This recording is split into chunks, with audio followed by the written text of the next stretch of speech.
కర్నూలులో అమిలియో హాస్పిటల్ వైద్యులు అద్భుతం చేశారు. అత్యంత క్లిష్టమైన ఓపెన్ హార్ట్ సర్జరీ విజయవంతంగా పూర్తి చేశారు. అనంతపురం జిల్లాకు చెందిన ఓ వ్యక్తి అనారోగ్య సమస్యలతో హాస్పిటల్లో చేరాడు. మెడికల్ టెస్టుల్లో రోగికి రక్తనాళాలు పూర్తిగా బ్లాక్ అయినట్లు గుర్తించారు. ఈ కేసును ఛాలెంజింగ్ గా తీసుకున్న డాక్టర్స్ విజయవంతంగా సర్జరీ చేశారు. ప్రస్తుతం పేషెంట్ పరిస్థితి నిలకడగా ఉందని cardio thoracic surgeon doctor Bavaji Konduri తెలిపారు. స్టేజ్ వచ్చినప్పుడు నేను చెప్తానంటే చెప్పండి సార్, మళ్ళీ మనిషి మందులు వేసుకుంటే ఎక్కువైతుంది, వేసుకోకుంటే అసలు ఆయాసం ఎక్కువ వస్తుంది అంటే గుండె తీసి గుండె పెట్టాలా పెట్టేసావా నువ్వు, ఆపరేషన్ చేసే టైం వచ్చినప్పుడు నేను చెప్తాను అంటే మందులు వేసుకుంటే ఎక్కువైతుంది సార్, మందులు వాడితేనే తగ్గుతుంది అన్నాడు సార్. ఇంకా మందులు వాడి పాడేసి ఇక్కడ బాగా చూస్తారంటే 2-3 హాస్పిటల్లో కూడా అడిగి వచ్చినాడు సార్ మా తమ్ముడు.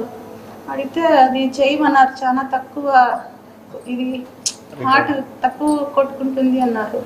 ఇక్కడ బాగా చూస్తాడంటే ఇక్కడ వచ్చినాం సార్, బాగా చేసాం ఆపరేషన్.